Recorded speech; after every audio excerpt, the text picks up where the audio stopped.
Hai guys, apa kabar? Jadi di sini aku akan menjelaskan mengenai manajemen bisnis dan layanan keuangan berbasis IT. Ya,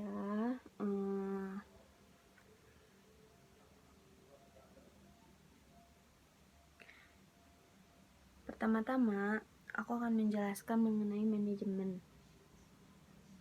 Oke, manajemen menurut Kamus Besar Bahasa Indonesia adalah penggunaan sumber daya secara efektif untuk mencapai suatu sasaran. Sedangkan seorang yang bertanggung jawab atas sasaran dan tujuan itu adalah manajer. Jadi, manajemen itu membutuhkan orang yang bertanggung jawab, dan orang yang bertanggung jawab itu adalah manajer. Dan manajemen itu merupakan proses dalam membuat suatu perencanaan, pengorganisasian, pengendalian, serta memimpin berbagai usaha dari anggota entitas atau organisasi, dan juga mempergunakan semua sumber daya yang dimiliki oleh untuk mencapai tujuan yang ditetapkan. Selanjutnya, ada beberapa fungsi manajemen.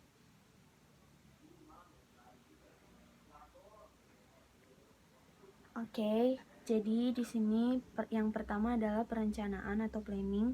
Dalam fungsi ini, manajemen berperan untuk menetapkan tujuan atau sasaran yang hendak dicapai oleh organisasi, lalu merencanakan cara terbaik demi mencapai tujuan tersebut. Yang kedua adalah pengorganisasian atau organizing, yaitu setelah melakukan perencanaan serta secara matang, saatnya mengubah rencana tersebut menjadi sesuatu yang nyata. Namun untuk itu kita harus memastikan agar tugas atau kegiatan tertentu dikerjakan oleh orang yang tepat. Yang ketiga adalah pengarahan atau directing.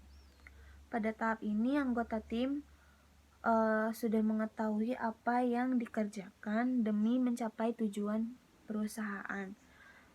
Meski begitu, mereka tetap membutuhkan dorongan agar bisa terus termotivasi untuk kerja. Jadi setiap anggota organisasi itu membutuhkan pengarahan agar mereka termotivasi dalam menjalankan organisasi tersebut.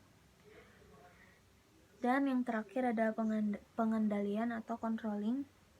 Agar setiap proses dalam manajemen berjalan secara optimal dan sesuai rencana, maka perlu diberlakukan fungsi pengendalian.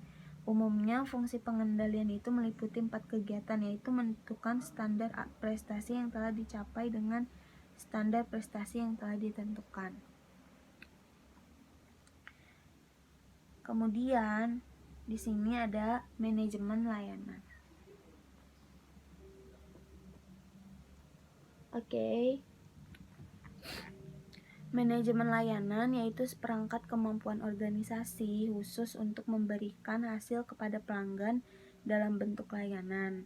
Nah, kemampuan khusus organisasi itu tuh meliputi kegiatan fungsi, peran yang menggunakan penyedia layanan dalam memberikan layanan kepada pelanggan, serta kemampuan untuk membangun struktur organisasi yang cocok, mengelola pengetahuan, dan memahami bagaimana memfasilitasi hasil yang menciptakan nilai.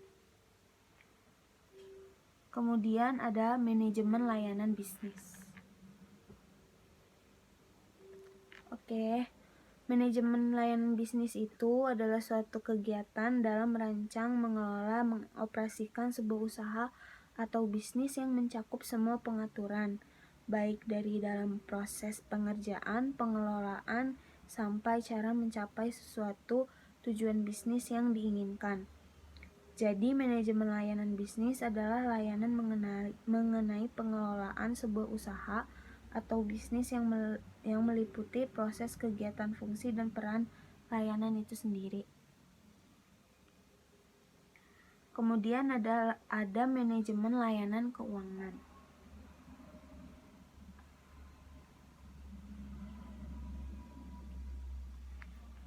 Di manajemen layanan keuangan ini memiliki arti tertentu, yaitu kegiatan perencanaan, pengelolaan, penyimpanan, serta pengendalian dana. dan aset yang dimiliki suatu perusahaan.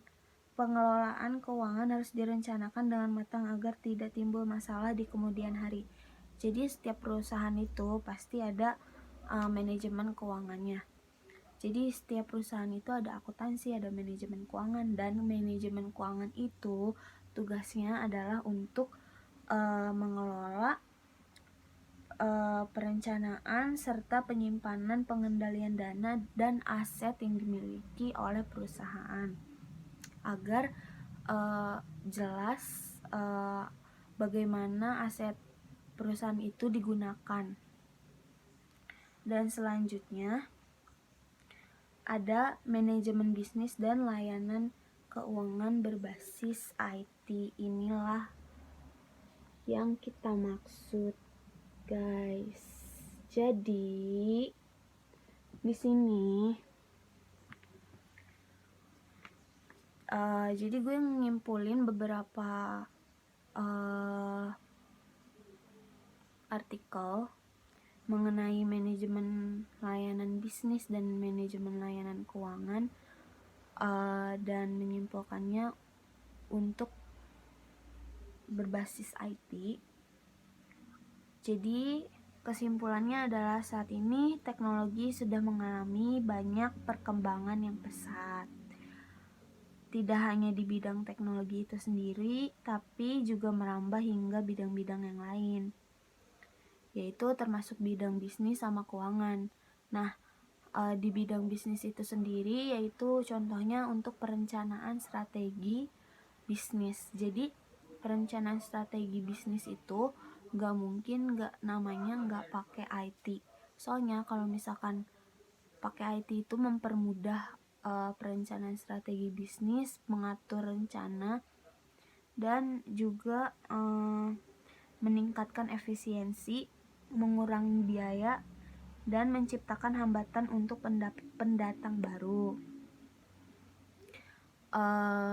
Dan yang paling penting adalah meningkatkan hubungan dengan konsumen dan supplier. Kenapa konsumen sama supplier meningkat hubungannya dengan perusahaan? Karena di dalam manajemen layanan bisnis ini IT itu sangat berperan penting. Kita jadi bisa tahu sebagai perusahaan, kita bisa tahu bagaimana konsumen kita merasa puas atau tidak dengan hasil produksi kita, dan juga para supplier bagaimana mereka menyuplai barang-barangnya. Mungkin kita bisa tahu barang ini bagus atau layak atau tidak, seperti itu. Dan sedangkan untuk layanan keuangan, jadi di layanan keuangan ini IT itu berperan penting karena menjadi semua transaksi financial technology itu jadi lebih mudah ya. Kayak kita pengen beli sesuatu, pengen beli barang tapi barangnya ada di luar kota, dan kita bisa hanya dengan transfer kita bisa mendapatkan barang yang kita mau. Kita nggak usah ketemu sama orangnya, kita nggak usah ketemu sama pedagangnya, dan kita bisa dengan mudah mendapatkan barang. Itu yang dimaksud dengan online shop. Dan juga kegunaan e-money. Ada yang tahu kan e-money itu? Ya kayak sekarang contohnya jalan tol dan pembayaran parkir, semua itu pakai e-money rata-rata. Soalnya apalagi jalan tol itu udah kebanyakan pakai e-money. Soalnya itu menghemat waktu, juga menghemat tenaga, dan banyak manfaat dari kegunaan manajemen layanan keuangan berbasis IT itu sendiri.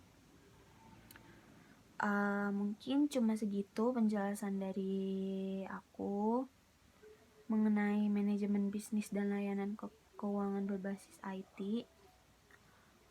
Mungkin ada yang lebih menjelaskan lebih runtut dan lebih banyak, lebih jelas. Mungkin hanya segitu aja. Terima kasih sudah menonton.